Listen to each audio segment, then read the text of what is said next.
Olá, boa noite. O É Notícia entrevista hoje o professor da Fundação Getúlio Vargas, Paulo Gala, mestre e doutor pela FGV de São Paulo. Ele é também economista-chefe do Banco Master. Paulo, seja muito bem-vindo, é um prazer tê-lo conosco. Obrigado, é um prazer estar aqui para conversar. Nesse momento de tanta turbulência e tão espinhoso, e eu conto com você para tentar detalhar e nos explicar exatamente o que está acontecendo na economia. Aliás, eu acho que eu não vi um dezembro, eu não lembro de um dezembro assim, não sei se você lembra, assim, nos últimos anos, não tenho notícia de que algo dessa magnitude tenha acontecido. Paulo, vivemos claramente um momento de estresse financeiro, né? Dólar acima dos R$6, inflação chegando perto dos 5, juros também, o mercado já precificando uma taxa que pode chegar a 17,5% no ano que vem. E, de outro lado, na economia real, vivemos um momento auspicioso, a economia crescendo a 3,5%, pleno emprego, né? Taxa que era de 16% na pandemia, agora é de cerca de 6%, a taxa mais baixa da década, salários aumentando, investimentos aumentando. Afinal de contas, o que está acontecendo? É o mercado que está desconectado da realidade ou o mercado que está vendo um pessimismo grande logo ali na frente? Pois é, acho que é uma boa maneira da gente começar a conversa, pensar no que está acontecendo na economia presente, hoje, e no mercado futuro, né? No mundo, né? do mercado financeiro que trata do mercado no futuro, né? Acho que uma maneira interessante de pensar isso é imaginar que o mercado financeiro ele lida com o futuro, enquanto que a economia lida com o presente, né? Então, no presente, as coisas realmente estão muito bem, né? Você citou vários indicadores econômicos, desemprego em mínima de uma década, investimento crescendo a 10% ao ano, quando a gente olha o terceiro trimestre comparado com o terceiro trimestre do ano passado. O crescimento do PIB deve superar os 3,5% esse ano. Então, em termos correntes, está tudo certo. Agora, quando a gente olha para o futuro, há muita preocupação. E o mundo financeiro, ele hoje lida com essa preocupação com o futuro. E aí, quando a gente fala futuro, já é o ano que vem. Pois é, a gente está encerrando já o 2024, o mercado já trabalha com 2025, com 2026.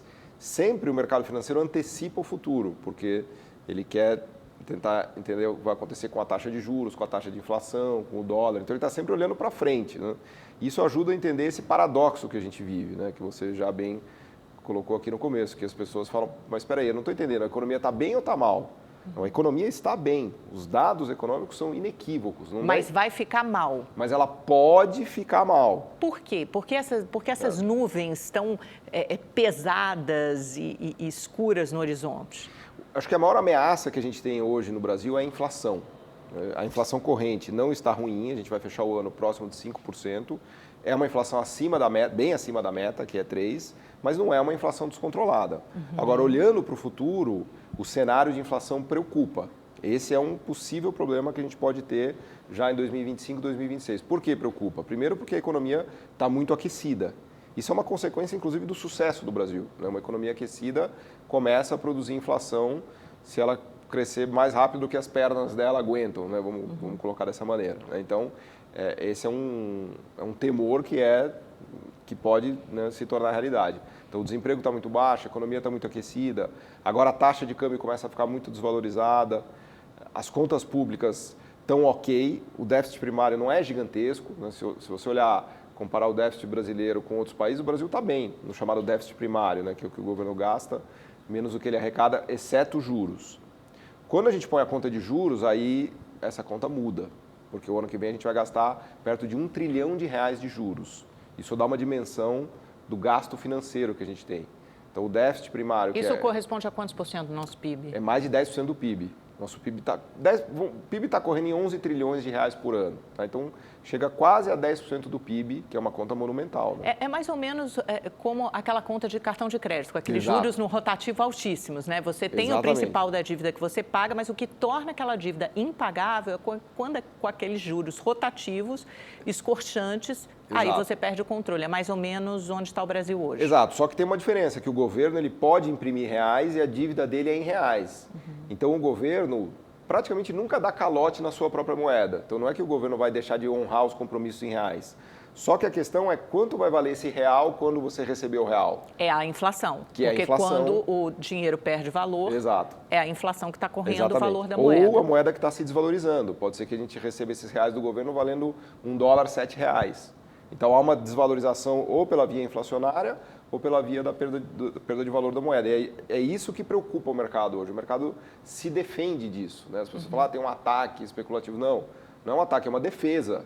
Porque as pessoas do mercado estão tentando defender as poupanças, defender o seu patrimônio. Não é um ataque especulativo, é uma defesa especulativa também, claro. de uma certa forma. Porque Claro. ele está antecipando um futuro que pode ou não se realizar. Exatamente mas isso. ele está pessimista. Exatamente. Né? O que está acontecendo hoje indica, infelizmente, aponta para uma inflação bastante elevada e para uma taxa de juros bastante elevada, porque se o Banco Central não reagir, a inflação pode subir ainda mais, né? Esse é o problema. E o que está no horizonte também é a perda desse controle da nossa dívida. Quando o governo assumiu em 2023, começo de 2023, era 71,7% do PIB essa dívida pública. Isso foi em dezembro de 22, perdão.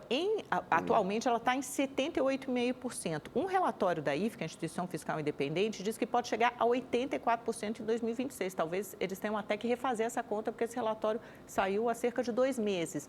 Explica para a gente um pouco essa trajetória e o que faz com que ela fique insustentável. Na perspectiva da Fazenda, essa dívida pode passar de 81, 82. Né? Então, na visão mais pessimista, ela pode ir a 84, 85% do PIB. Isso é o total da dívida do governo em relação ao PIB. E é uma dívida que cresce por conta dos juros. Então, é exatamente o exemplo do cartão que você deu agora há pouco. Não é que o governo está fazendo um déficit primário enorme. Né? A gente teve, só para dar um número, na pandemia, em 2020, o déficit primário foi de quase 900 bilhões de reais. Tudo que o governo gastou, menos o que ele arrecadou. 900 bilhões de reais. E hoje?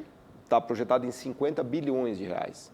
Então, nós estamos falando de um déficit primário infinitamente menor do que foi na pandemia em 2020. Só que, naquele ano, como a Selic estava muito baixa, a conta de juros foi de mais ou menos 300 bilhões de reais. Ou seja, o custo para a gente se financiar, o que você paga ali nos títulos de tesouro, do governo, quando os brasileiros ou quando Isso. estrangeiros compram um título de tesouro, ele paga juros por aquilo. Então, o custo do tesouro se financiar está muito mais alto hoje. Muito mais, porque agora a gente tem uma Selic que vai provavelmente a 14%, 15%. Então, se a gente fizer uma conta do que os economistas chamam de Selic média, né?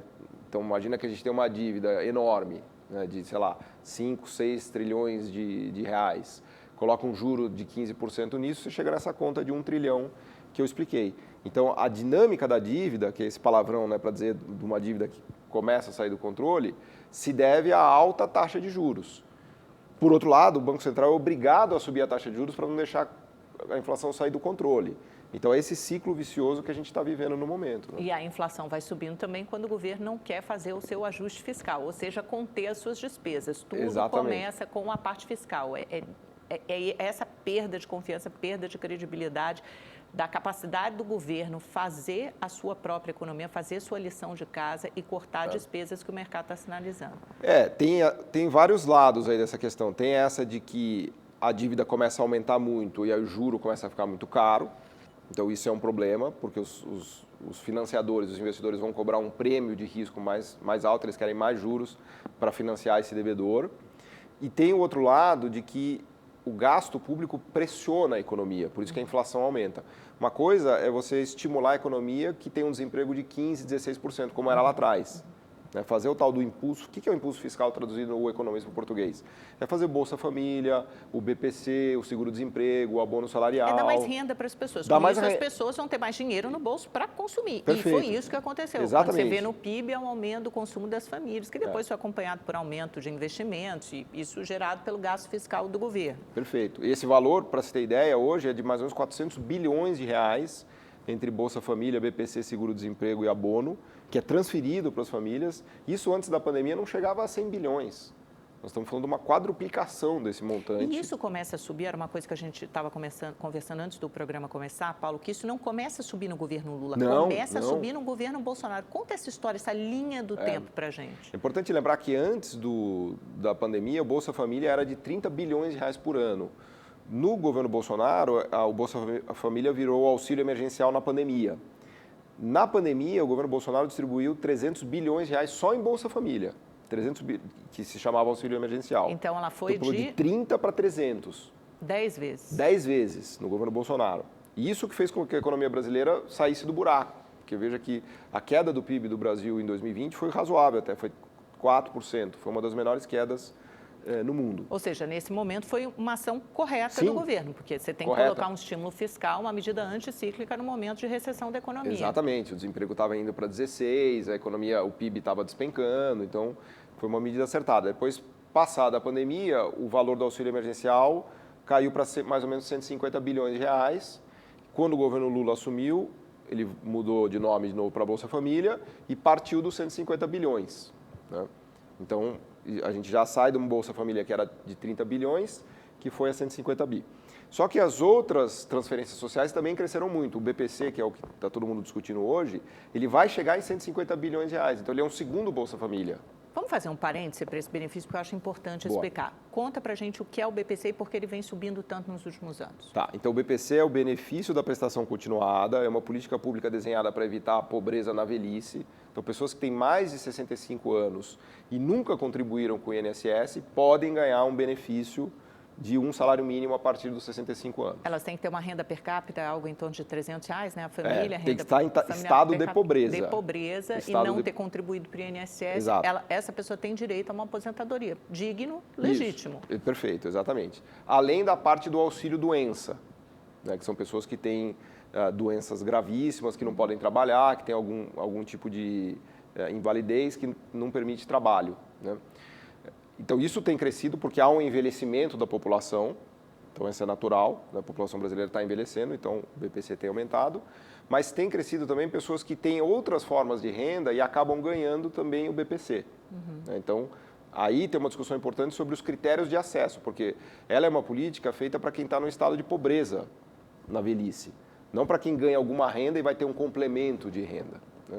E há também ou quem ganha algum outro benefício. Ou quem ganha algum outro benefício. Porque também, é isso exato. que o Ministério da Fazenda sugeriu fechar algumas dessas torneiras, né? Exato, porque tem pessoas que acabam fazendo uma carteira de benefícios sociais. Então mas o Congresso desidratou esse pacote. É importante lembrar que a gente está gravando essa entrevista ainda na manhã, na hora do almoço, mais ou menos, né? Quase meio-dia. Professora, ela vai ao ar à noite, naturalmente, mas estamos gravando de manhã e ainda não temos o resultado da votação no Congresso do pacote fiscal. Só de uma parte, mas não dessa do BPC. Mas sabemos que foi desidratado, né? E também a parte do auxílio-doença, é importante dizer que há muita fraude aí, porque hoje apenas com uma assinatura de um médico responsável você caracteriza o estado de doença que faz jus a receber o benefício. Sem colocar o CID, né? Sem o que perícia. É o código da doença e sem a perícia. Então é uma coisa que, assim, há uma explosão de benefícios também nessa parte de auxílio-doença. Eu acho que está mais ou menos em torno de 130 bilhões o BPC e está chegando perto do Bolsa Família. Só que o BPC, como você diz, é uma forma de aposentadoria. Se a gente já tem um déficit na Previdência, gera um déficit ainda maior de aposentadoria de quem nunca contribuiu. Não que isso não seja justo, mas a gente tem um problema, inclusive, de demografia, o que você falou. As pessoas estão envelhecendo. Como é que a gente vai tratar essas despesas? E são todas atreladas, indexadas ao salário mínimo. Que cresce acima da inflação, tem um crescimento real, por mais que esse pacote estabeleça um limite de 2,5%, ainda assim é um crescimento real. Você tem o quê? 50% das despesas do orçamento, mais ou menos, indexadas ao mínimo, ou mais? É mais ou menos isso? É pelo menos isso, a gente pode até falar em números. A conta da Previdência já está perto de R$1 trilhão, só da Previdência. A grande maioria disso é para as pessoas que ganham entre 1 e 2 salários mínimos, que também são reajustadas pelo salário mínimo. Então, a gente tem 1 trilhão. O orçamento total da União é mais ou menos 2,5 trilhões de reais. Então, a gente tem 1,5 trilhão que cresce hoje em termos reais no PIB. Né? Porque a regra do salário mínimo diz que o salário mínimo tem que aumentar PIB mais inflação. Então, vamos dar um exemplo prático desse ano. A inflação desse ano vai fechar em 5%, o PIB vai fechar em 3,5%. Então, 1,5 trilhão vai crescer a 8,5% ao ano. Então, para o ano de 2025, a gente já tem contratado o que os economistas chamam de uma injeção de demanda de 1,5 trilhão vezes 8,5%, ou seja, quase 150 bilhões de reais em cima dessa conta de 1,5 trilhão. Então, isso tem um estímulo econômico muito bom. Caramba, o Brasil vai continuar crescendo.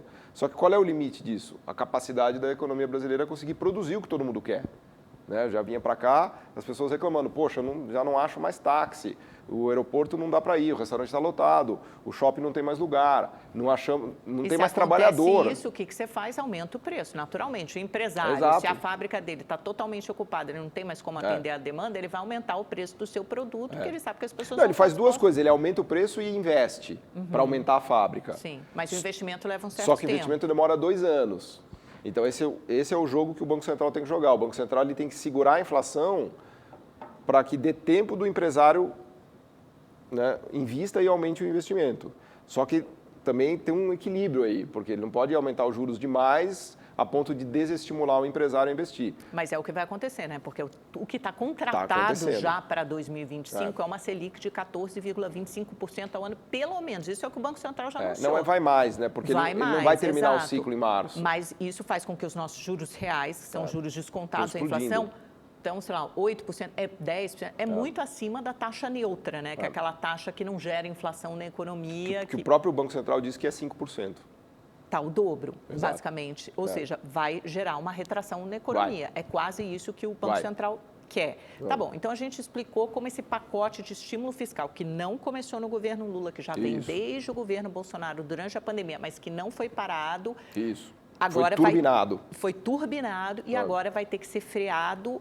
O ideal seria por um pacote de ajuste nas contas públicas, que você já demonstrou aqui que tem milhões de lapsos e que a gente precisa segurar um pouco essas despesas. Mas o governo Lula não acredita nisso. Ele acredita que está tudo bem, que a economia real está crescendo, que as pessoas estão empregadas e que é isso que a gente quer e que é um chororô do mercado. Mas não é um chororô do mercado também, vocês. Porque assim, na prática, as pessoas... Tem alguém ganhando dinheiro nessa conta? Porque muita gente fala, isso é um ataque especulativo, tem gente ganhando dinheiro. Tem gente ganhando mais ou perdendo dinheiro no mercado. Quando o mercado fala, o dólar aumenta, o que acontece na prática? As pessoas estão desfazendo quais posições? O que elas estão comprando e vendendo? Não, alguém ganhando tem, certamente, mas a maioria está perdendo, inclusive no mercado financeiro, né? Numa situação dessa, todo mundo perde.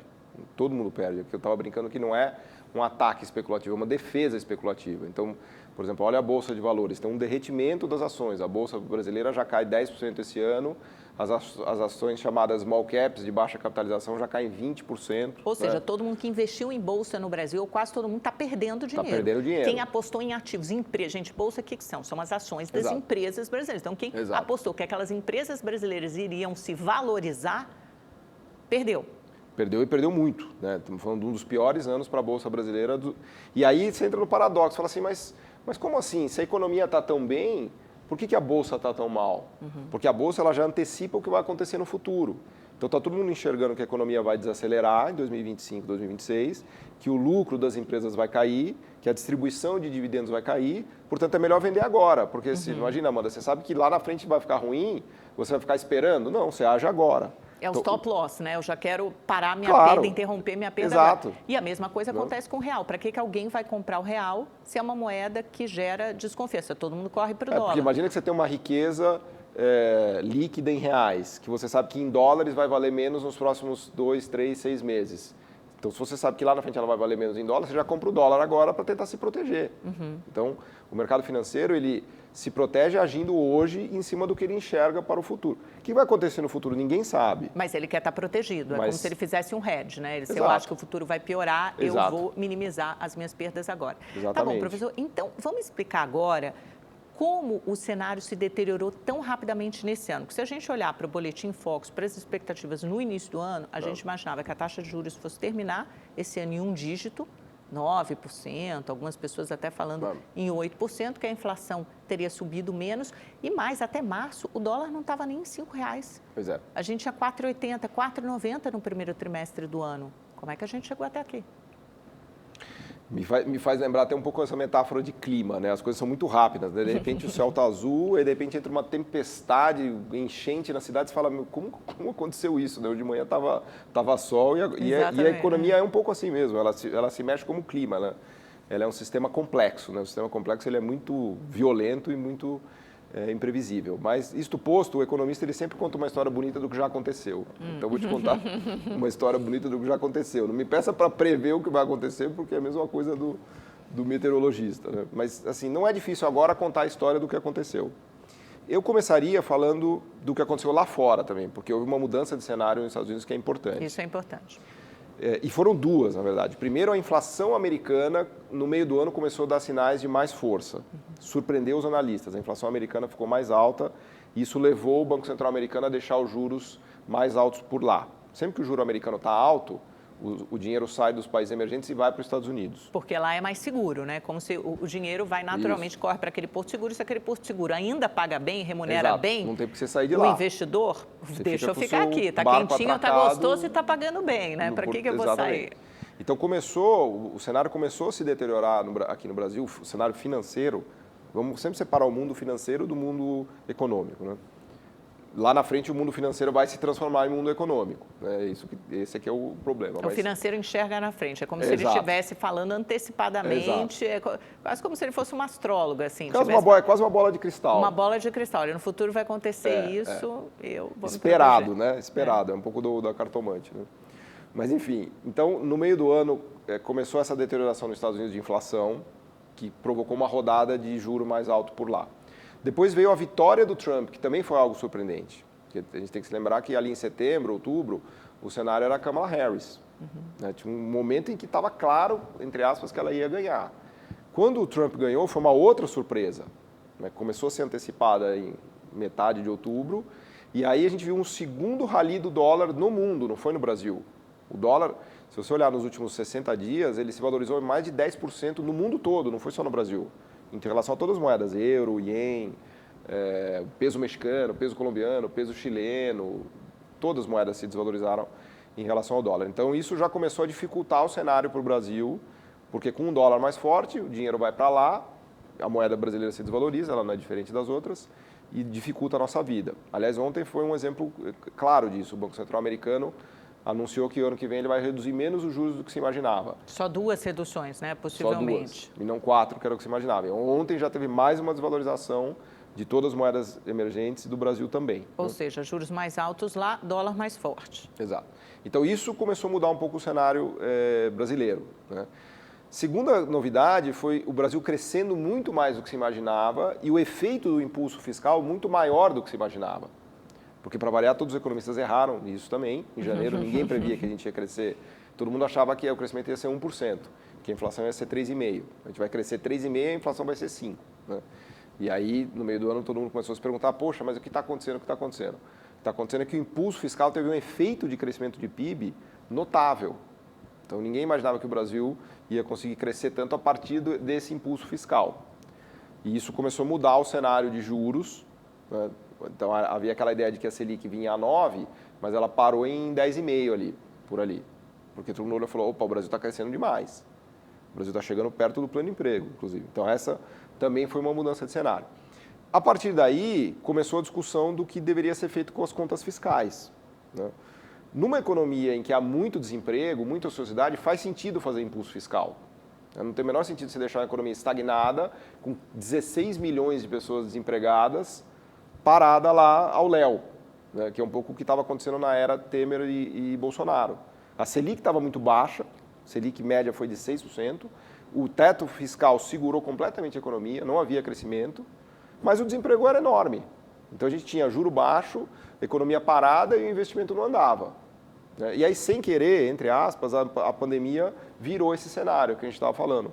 Começaram os estímulos para socorrer as pessoas na pandemia e a coisa embalou, o governo Lula ganhou, turbinou os estímulos e aí isso tirou a economia brasileira daquela ociosidade que ela tinha. Ou seja, a fórmula também, só fazendo parênteses, do governo Bolsonaro pré-pandemia também não era correta. Porque você tinha... Não estava fazendo o Brasil crescer, pelo menos. Não estava fazendo o Brasil crescer. A Selic estava baixa, tinha teto de gasto, mas o Brasil não crescia. Basta se olhar... A gente ia ficar numa certa inércia e o que ia tirar o Brasil daquela inércia era a esperança de que os investidores confiariam mais no Brasil e o investimento isso é o que a gente chama da fada da confiança. Viria do privado, né? Do setor privado. Não, o investimento privado vem, mas ele precisa de estímulo.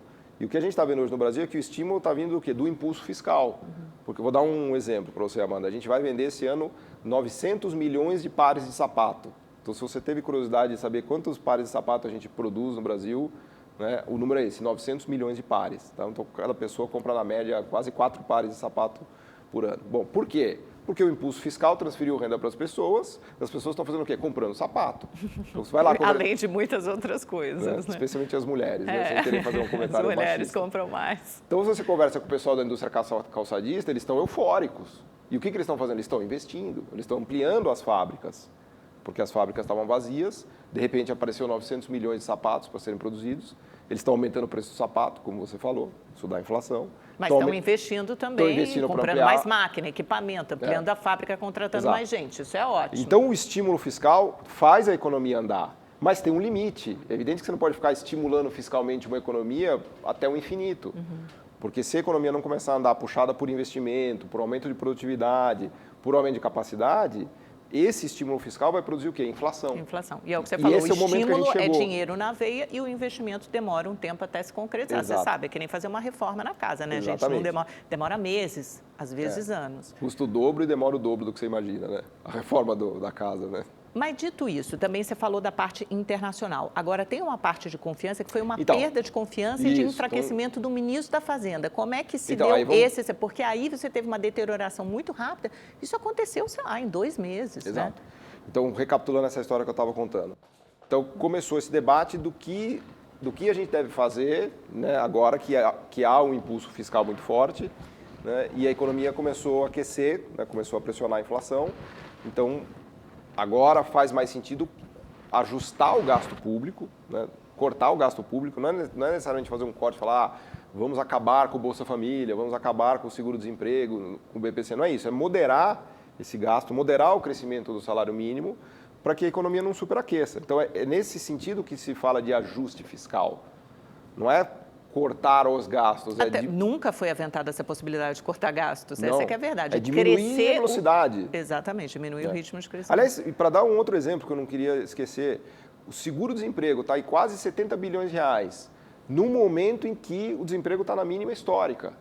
E 70 bilhões comparar historicamente é um número muito alto. Muito alto. Esse número, na média dos últimos 10 anos, foi de 30, 35 bilhões. E o que explica isso? O que explica isso? Metade do mercado de trabalho é informal, as pessoas continuam trabalhando de maneira informal, não têm carteira assinada, recebem um salário e continuam recebendo o benefício do seguro-desemprego.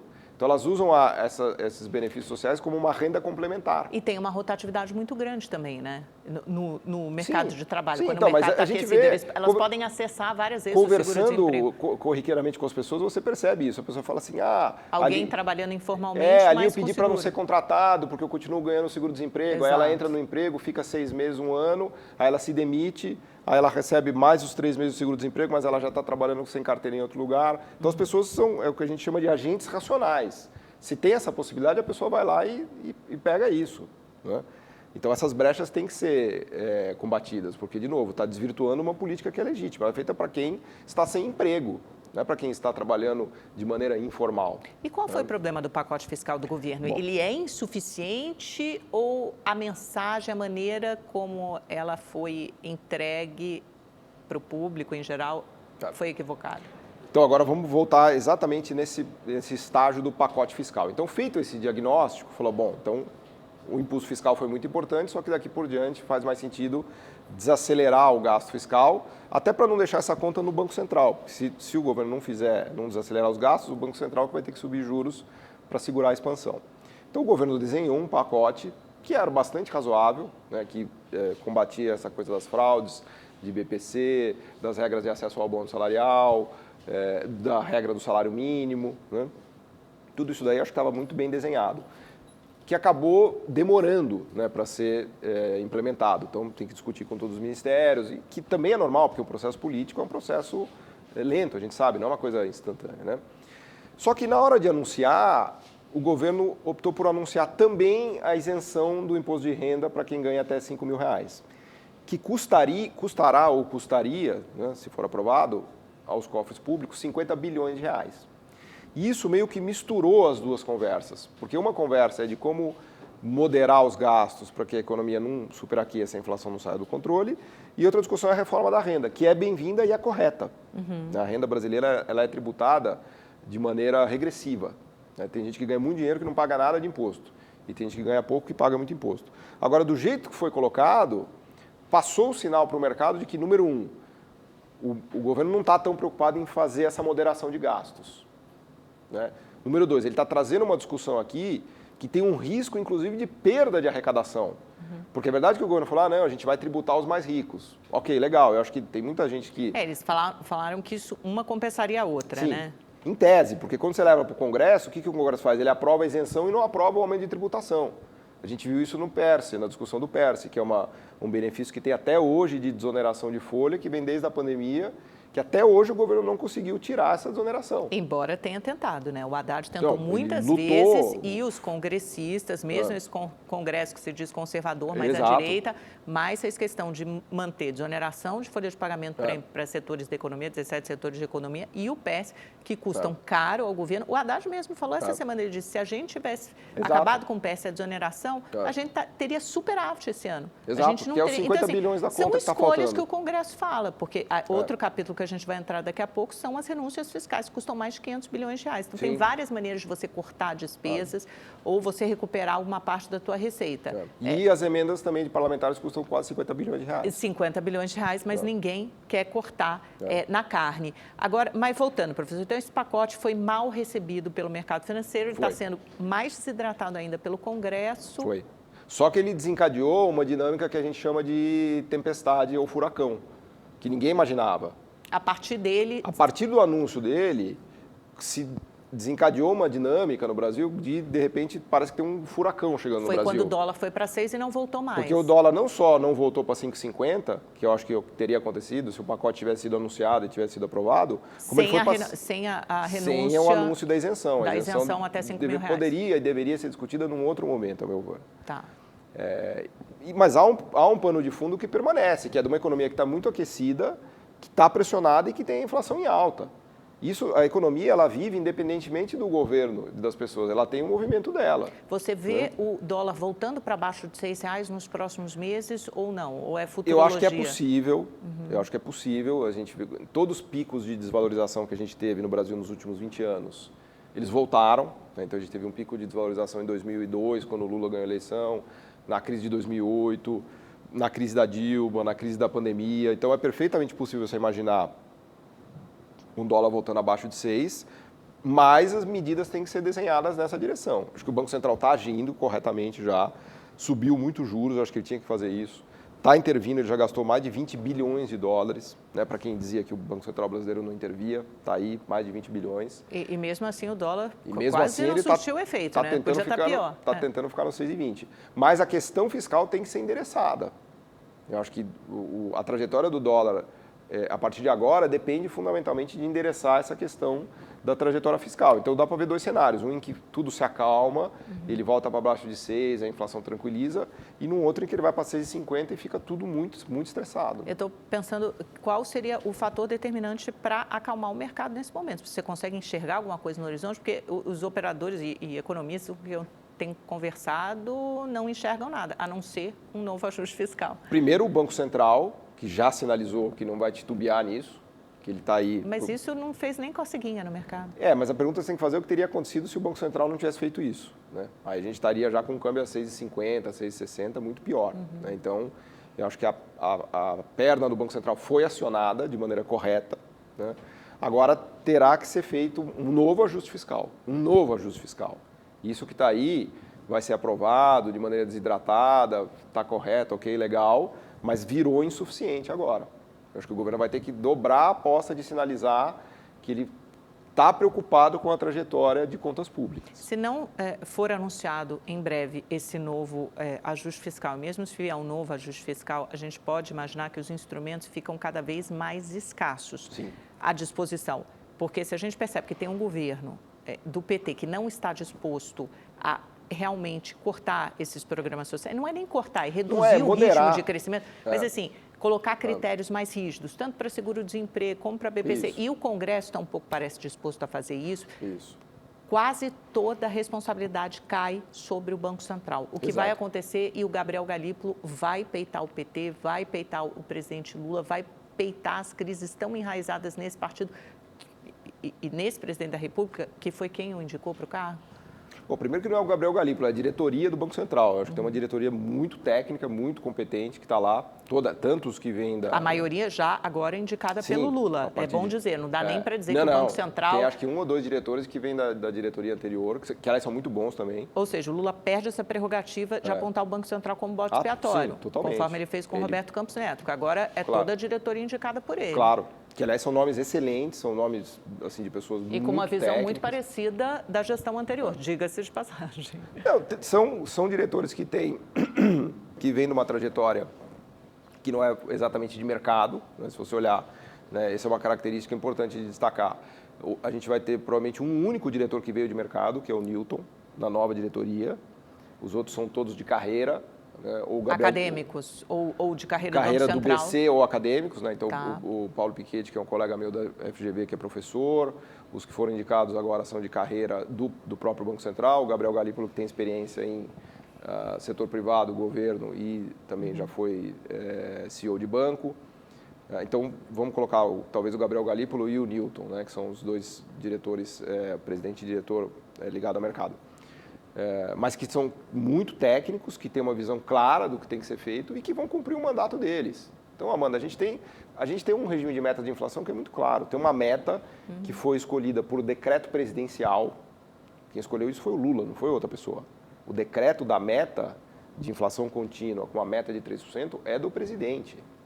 Não é nem do ministro da Fazenda. A gente pode estar entrando nesse conceito que eles chamam de dominância fiscal? Esclareça para a gente o que isso significa e se há risco ou se já estamos nela. A dominância fiscal é a ideia de que o Banco Central começa a aumentar juros e isso onera demais as contas públicas. Então, eu já estava dando um exemplo de que vai custar R$1 trilhão de gasto de juros esse ano de 2025. Né? E isso começa a colocar a dinâmica da dívida do governo numa trajetória ruim. Vale dizer, né, traduzindo esse economês horrível para o português, a dívida vai explodir, a dívida vai crescer de maneira descontrolada. Quando uma dívida cresce de maneira descontrolada, como é que o governo resolve isso? Ou ele aumenta imposto, ou ele corta gasto, ou ele faz inflação. Tá? Então, o que a gente está vendo hoje no cenário provavelmente é mais inflação. Então, o governo vai resolver isso com inflação. A dominância fiscal é essa ideia de que, em algum momento, o aumento de juros começa a atrapalhar. Porque a dívida sobe tanto que ela começa, inclusive, a demandar mais prêmio e aumenta a expectativa de inflação. Tem o efeito inverso. Tem o efeito contrário. Só que, veja... Só um parêntese. Cada um ponto percentual da Selic significa 50 bilhões de reais em dívida. Quase 50 bi. Ou seja, come todo o esforço fiscal do pacote fiscal. Então, o pacote fiscal anunciado pelo Haddad inicialmente era de 70 bi, foi desidratado. Se ficar algo em torno de 50, 60 bi, já acabou. Com 3 pontos de Selic, já deu 3 pacotes fiscais. Exatamente. Agora, isso que a gente chama de dominância fiscal não é um evento. Você fala, chegamos na dominância fiscal. Tá. Isso é um processo. Então, eu te diria o seguinte, quanto mais esse cenário vai acontecendo, o que a gente está descrevendo, mais fiscalmente dominante vai ficando o efeito da taxa de juros. Então, a gente pode estar no início desse processo. Eu acho que sim. Né? Assim, eu tenho dificuldade com essa ideia de que o governo vai dar calote. O governo nunca vai dar calote. Não. Porque ele deve em reais. Só que a inflação pode acelerar muito, que é o chamado calote branco. Né? A gente consegue comparar esse momento que a gente está vivendo hoje com algum outro momento da história recente? No Brasil, sim. No Brasil tem vários. Mas faz, então, uma analogia. Assim, você fala, nossa, isso foi exatamente o que aconteceu aqui no governo Dilma, ou no governo Lula, ou no governo Temer, Bolsonaro. Qual a relação que você faz? Olha, o Brasil ele avançou muito em termos de redução de juro. Por incrível que pareça, a gente ainda está com o menor juro médio da história brasileira. Né? É importante recapitular que na era Gustavo Franco, FHC, o juro médio brasileiro era 25%, a Selic média. Tá? Depois, ainda no governo Lula 1 e Lula 2, essa Selic, lembrar que o Meirelles assumiu levando a Selic para 25%, subiu de 23% para 25%. Né? Então, a gente ainda tem uma Selic muito alta nessa época. A Selic média do Lula 1 e 2 deve ficar em talvez 17%, 18%. Né? Depois, na era Dilma, a Selic média caiu, acho que para uns 10%. Depois, na era Temer e Bolsonaro, aí ela despencou para 6%. Né? Então, e agora ela está voltando para uma média de 10%, 11%. Então, o nosso problema hoje ainda não é juro muito alto. O problema é que agora a dívida PIB foi para 80%. Então, lá atrás, por exemplo, quando a gente teve medo da dominância fiscal em 2002, 2003, quando o Lula ganhou a eleição, porque a Selic estava em 25%. Só que a gente tinha uma dívida de 50% do PIB, dívida PIB, 50%, 60%. Então, era um problema de 25% sobre 50% do PIB de dívida. Agora, o contrário. Agora é 80% do PIB de dívida, porque passou 20 anos, a dívida cresceu. Então, o problema agora é muito mais o tamanho da dívida do que a taxa em si. Entendi. Né? Então a gente vive esse drama. Como é que você resolve isso? Então eu expliquei as maneiras que você reduz a dívida pública. Ou você corta gasto, ou você aumenta imposto, ou você inflaciona. Alguma dessas três coisas vai acontecer no Brasil dos próximos 4, 5 anos, isso é certo. Posso garantir para você que algum governo vai cortar gasto, ou algum governo vai subir imposto, ou a inflação vai acelerar muito. O que eu não consigo te dizer é qual dos três vai acontecer. Mas os três preocupam o mercado. Né? O mercado gostaria, obviamente, que a via do corte de gasto fosse a principal. Né? Um pouco com o governo Dilma aconteceu isso também. Né? Porque no governo Dilma a gente estava com uma inflação acelerando, né? Com juros subindo, e a coisa acabou degringolando e caindo numa grande recessão. Você acha que tem risco de acontecer isso? De uma crise econômica mais grave a partir do ano que vem, ou até de uma recessão? Eu acho que se nada for feito, eu acho que assim, dá para corrigir nos próximos meses, o governo tem todos os instrumentos. Eu costumo brincar, Amanda, que a gente está morrendo afogado numa poça d'água. Uhum. Assim, a economia está crescendo 3,5%, o desemprego é baixíssimo, o investimento produtivo aumenta. Né? A gente tem, por exemplo, dados do mercado de trabalho que mostram que há recorde de demissões voluntárias. As pessoas se demitem porque elas acham um emprego melhor. Ou seja, não é uma crise econômica, mas se nada for feito, daqui 6 meses, daqui 1 ano você vai me convidar de novo aqui para uma conversa, a gente vai falar, caramba, passou 1 ano e não fizeram nada. Você sabe, né? que me preocupa muito mais, não os instrumentos econômicos, tem muitos à disposição, mas talvez a capacidade política de entendimento, de real compreensão da realidade e a cultura política do PT e do presidente Lula, a mentalidade, a consciência e a maneira como eles veem a economia, se isso permitiria que eles lançassem mão desses instrumentos. E se politicamente isso seria viável, porque você vê que a maior dificuldade de aprovar as mudanças no BPC, colocar regras mais duras, mais rígidas para a concessão da aposentadoria e mesmo de anunciar o ajuste fiscal, por isso tiveram que fazer o anúncio da isenção de renda conjuntamente, foi porque o PT achava que era cortar no bolso do pobre e não no bolso do rico. Então, você veja que tem uma capacidade política muito limitada para você atuar e fazer o ajuste fiscal. Eu acho que os técnicos da Fazenda, o Haddad, o ministro Haddad, todo mundo tem clareza do que tem que ser feito.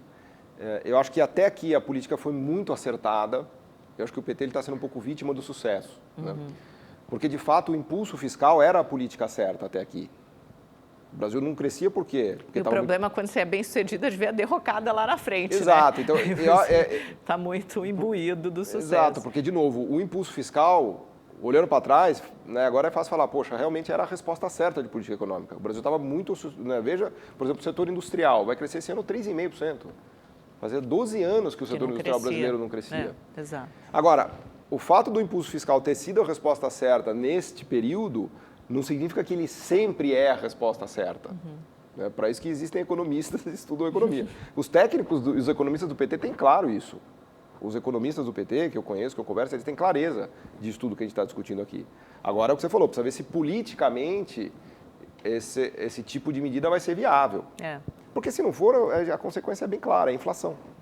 É isso que vai acontecer. Que aí respinga na política, que aí porque é o cachorro correndo atrás do rabo. Vai ter um efeito muito ruim na política. Exato. Vamos falar sobre isso, logo depois de um intervalo bem rapidinho, Paulo, falar sobre as consequências políticas e o que esperar para 2025. Voltamos já.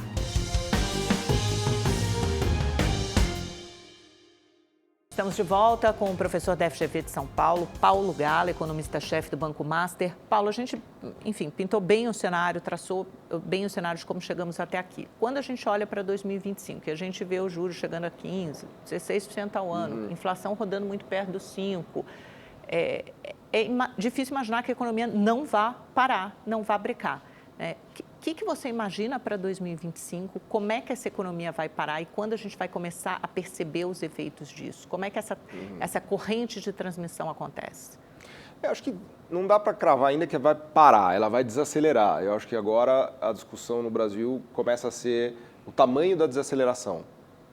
Então, o economista ele sempre fala por cenários, né? Tem probabilidade A, B, C, D. Mas você mesmo falou que os economistas erram muito, sempre erram, tem errado historicamente nos últimos anos para menos, né? Em geral, assim, eles erram, às vezes para mais, às vezes para menos. A economia tem surpreendido positivamente, mas você acha que dessa vez os economistas não vão errar? Veja, hoje a gente começa o ano de 2025 com a ideia de que o Brasil pode crescer 2%. O que já me dá uma dica de que provavelmente não vai ser 2, né? Porque todo ano a gente começa com uma ideia que dá errado, né? Então, o ano passado, o 24, começamos com a ideia de que vai crescer 1 e vai crescer 3,5, né? Mas, enfim, vamos colocar as expectativas que estão hoje na mesa. O impulso fiscal é tão grande que provavelmente a economia ainda consiga crescer mesmo com um choque de juros. Eu acho que esse é o cenário que tem hoje na mesa. Então, a gente não sabe dizer como o governo vai reagir em relação... O Banco Central é fácil dizer, ele vai continuar subindo juros. Se a inflação está pressionada, ele sobe. A inflação está pressionada, ele sobe. Vai para 14, vai para 15, vai para 16. Ele vai agir até que a inflação converja. E esse juro tem um tempo para bater na economia, né? Que tem Exato. uma defasagem de 9 meses, mais ou menos. Vamos colocar né? 6 meses. 6 meses, tá. Entre 6 e 9, já dá para esperar que a partir do segundo semestre do ano que vem, os dados já vão começar a ser bem piores. O carro que estava a 200 por hora vai para 100. Isso já está certo. Agora, essa é uma discussão também que se colocou nos Estados Unidos, que é a discussão do soft landing ou do hard landing. O soft landing é um avião que aterriza tranquilo e o hard landing é um avião que cai. Nos Estados Unidos parece ter sido um soft landing, né? Para não dizer que teve no landing, né? Que continua voando o avião americano. Está crescendo ainda, voo de cruzeiro, eles levaram 2,8. Levaram a 5,5 o juro.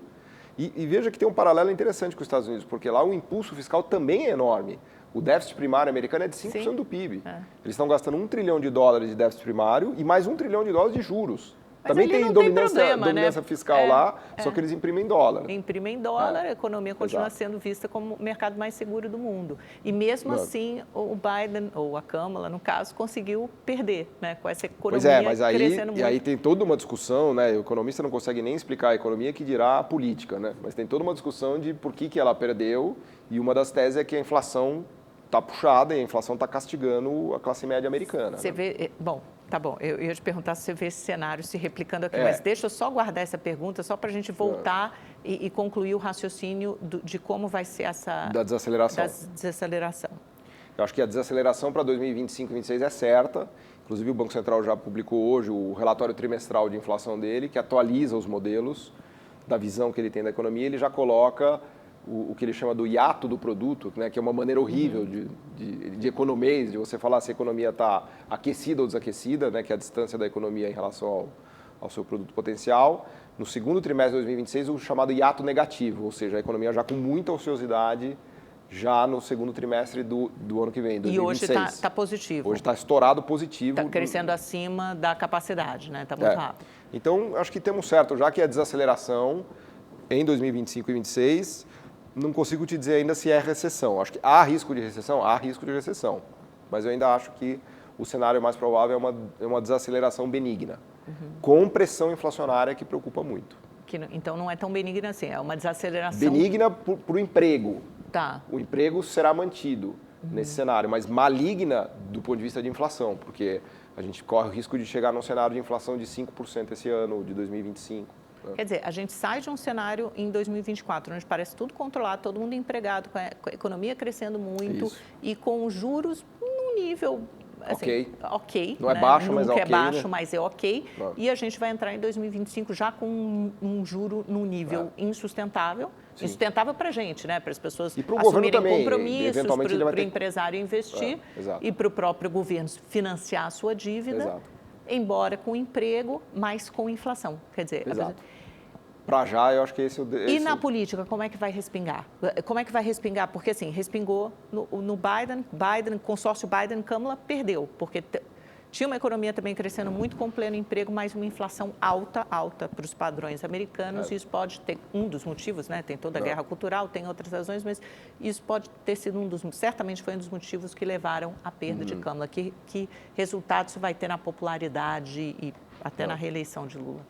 Pô, daí caímos no problema que o economista não consegue prever nem a economia, você faz perguntas de política para um economista, né? Então, vocês acompanham tudo, está tudo entrelaçado, interligado. Não satisfeito em errar as previsões econômicas, agora vou errar as previsões políticas. Né? Mas, quer dizer, tem que ficar atento a isso, né? Claro. A gente tem um exemplo claro que acabou de acontecer na eleição americana. Acho que é dificílimo, né, fazer qualquer previsão de cenário político, a gente não sabe nem se o Lula vai se candidatar na eleição de 2026. Agora é fácil prever que a inflação vai ficar mais pressionada e que a inflação tem um custo de popularidade, um custo político de popularidade bastante evidente. Para o presidente.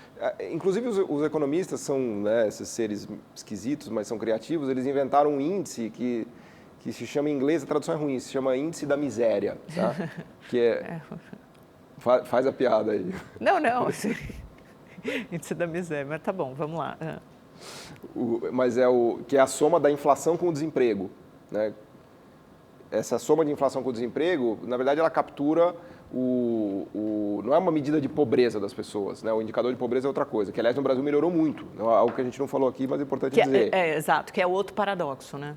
Não, mas a pobreza, ela justamente caiu por conta de todas essas políticas sociais que a gente está outro explicando paradoxo aqui. No sentido de dizer que a economia real, neste momento, está bem, mas no momento seguinte pode ficar ruim e caótica. Quer dizer, a pobreza diminuiu, exato, isso, sei lá, a população neném que não emprega. Exato, a gente atingiu os melhores indicadores agora de população neném e de pobreza, né? Que é justamente vamos dizer assim... Mas estamos à beira do precipício, né? Quer dizer, na cabeça do mundo financeiro. Não, achei muito boa essa sua analogia de tempos, né? Porque o mercado financeiro está olhando para o futuro e a gente está olhando para o presente. Então, agora está tudo bem, neste momento está tudo bem, embora dólar a 6 não seja bom para ninguém. Exato. Mas no momento seguinte pode se deteriorar muito. E aí, voltando na questão da consequência política, eu mencionava esse índice que a gente chama do índice da miséria, que é uma somatória simples da inflação e do desemprego. Que, de novo, o Brasil atingiu a mínima de 20 anos.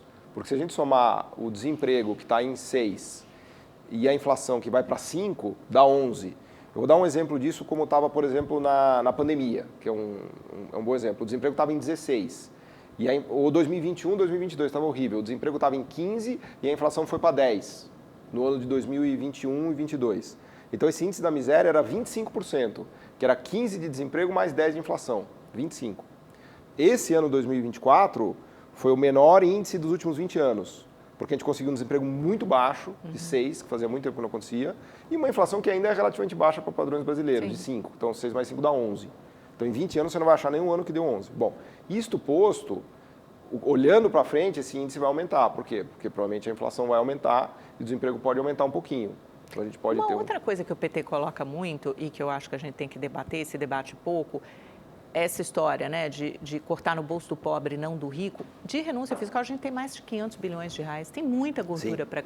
É como se fosse uma bolsa empresário, a elite do país está sendo beneficiada por uma isenção, por uma redução de impostos, e aí eles estão querendo discutir também só os auxílios, os benefícios sociais para a camada mais pobre da população, porque a gente não discute dos ricos. Então, mas aí foi bom você ter mencionado isso, que me fez lembrar da reforma tributária, que foi uma grande conquista. Talvez a melhor notícia de 2024 tenha sido a reforma tributária. Grande mérito do Haddad, do ministro Haddad, não só dele, porque já vinha, né, isso há muito tempo. E uma das grandes virtudes da reforma tributária é acabar com isso que você falou.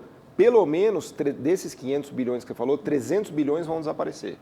Então, tem 3% do PIB na próxima... que a partir de 2029 e 30 está resolvida essa questão.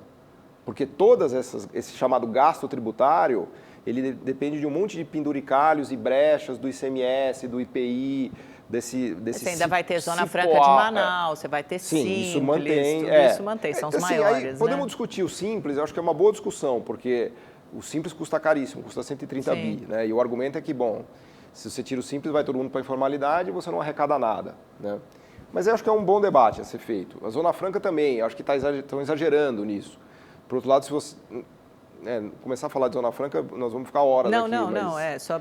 A gente está até se encaminhando para o final da entrevista. Mas só para concluir que a reforma tributária vai equacionar a grande maioria desses gastos tributários, tá? Então tem uma boa notícia aí. E tem o problema das emendas de parlamentares, que é um gasto muito alto também, né, que precisa ser... monitorado e regulado, né? De alguma forma, os privilégios nesse país não são nunca combatidos ou são os últimos na lista, Mas veja, Amanda, assim, precisa tomar cuidado porque isso é em todos os países do mundo, tá? Porque a gente não pode cair muito nessa ideia de que só no Brasil a gente tem privilégios, só no Brasil tem corrupção. Não, todo lugar do mundo é assim. A gente precisa combater e precisa equacionar isso, né? Mas cuidado para não cair na ideia de que no Brasil é o privilégio que explica a pobreza do Brasil. Ô Paulo, está tão complexo o cenário no Brasil, não deu nem tempo numa entrevista de mais de 50 minutos da gente falar do Trumponomics, que estava aqui no meu roteiro, mas a gente não conseguiu nem, enfim, tocar nesse assunto. Mas quero te agradecer muito pela presença. Já está convidado para voltar em 2025 para saber qual desses cenários se concretizou. Boa, obrigado, foi um prazer. Obrigada, foi um grande prazer. Muito obrigada a você também pela companhia. Nos vemos na quinta-feira que vem. Até lá, bom Natal!